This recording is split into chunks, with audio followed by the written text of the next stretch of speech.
When we go outside, we can appreciate the wonders of nature and of all the different natural habitats around us. But one natural habitat that goes quite unnoticed is the simple hedgerow. So hedgerows are a valuable part of Ireland's natural and cultural heritage. But what is a hedgerow? Simply put, a hedgerow is a line of shrubs and trees that are planted to mark a boundary. So most Irish hedgerows were actually planted in the 18th century when penal laws required that all plots of land had to be clearly marked and divided. If you look along some boundaries of townlands, some of these hedgerows can actually be dated back to medieval times or even earlier. Hedgerows are made up of different shrubs and trees, traditionally hawthorn, blackthorn and dogrose. They also act as the base to the food chain. Bug hotels benefit lots of different types of mini beasts and insects such as ladybirds, bees, spiders, woodlice and hoverflies. By placing bug hotels near hedgerows, pollinators such as bees and hoverflies have a safe place to shelter, lay their eggs, raise their young and seek refuge from predators. Although you can build your bug hotel at any time of the year, many animals start looking for a safe space in autumn in preparation to hibernate. The best bug hotels are eco-friendly and built using upcycled garden materials, natural items such as leaves and sticks, and repurposed items from the home that are no longer wanted. You can use items such as wooden pallets, pine cones, old pipes or roof tiles, rotten wood, dry leaves and bark. So hedgerows are an important habitat for mammals such as badgers and bats and hedgehogs. They're also an important habitat for insect species, especially pollinators such as bees and hoverflies. But most importantly, 35 different species of birds use hedgerows for nesting. They also use it as a food source and they use it to escape from predators as well. Chickens use hedgerows to source food such as insects, earthworms and flies. They also use hedgerows for dust baths, which is a way for them to keep clean.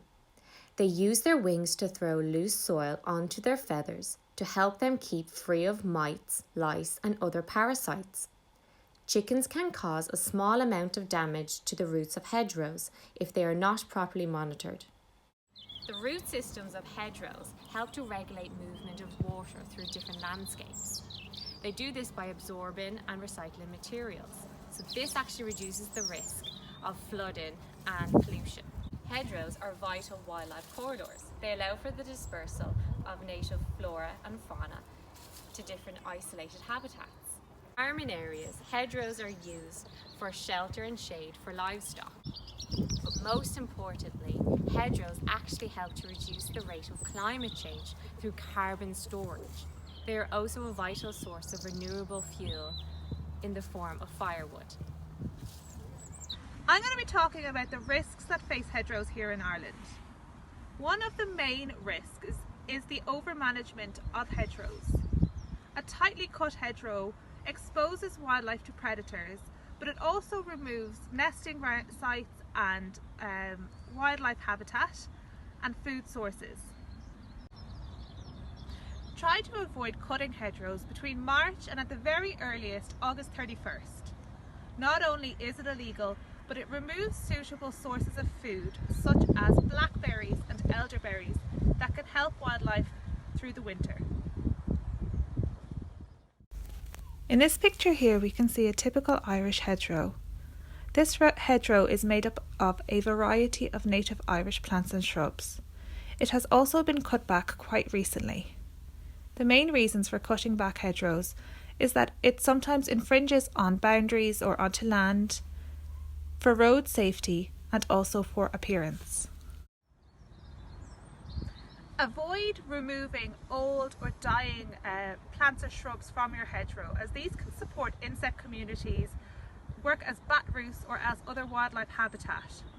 If they are not affecting the overall health of the hedgerows, we should leave them be and plant younger new ones alongside them. A really important thing to remember is to completely avoid using chemical fertilizers or weed killers anywhere near hedgerows. These are really detrimental to the environment, and they can have a negative effect on wildlife and their food sources in hedgerows. We should also take care to avoid litter or dumping in hedgerows. This is very common, especially in the countryside, and this negatively affects the habitat for wildlife. Escaped hedgerow is one that has grown tall but is thin at the base, much like this one here. We can help an escaped hedgerow by making a small cut at the base of the stem and bending but not breaking the stem. New growth will occur at this cut, and we can also plant younger trees in the gaps to help the hedgerow thrive again. Our hedgerows contain a variety of native plant species such as hawthorn, blackthorn, wild rose, bramble, holly, elder, willow, and sometimes furze or gorse. Hawthorn itself supports up to 200 different types of insect varieties. Gorse or furze is one of the longest blooming flowers of the year. It blooms in abundance from February until May, but can also be seen right up until winter time. The bright yellow flowers give off the scent of coconut. There's many Irish folklore speaking of the uses of furze for treatments and ailments. In herbal medicine, the flowers can be made in teas and tinctures, and has been known to help with jaundice, scarlet fever, and feelings of despair. It's really important that we use a diverse range of native Irish plants and shrubs when creating a hedgerow, as this helps to support a diverse ecosystem. A mixture of tall and low-lying shrubs help to support a wide range of wildlife. These plants and shrubs help to provide nuts, like the nuts from the hazel tree. We've got berries from brambles and elder, and also the nectar from flowers on hawthorn. It is important to let shrubs in your hedgerows both flower and fruit, as this will help to support a wide range of wildlife and insects and birds. Doing a 60-second cleanup once a week in your hedgerows and along your local area will help to keep habitat for wildlife safe and clean.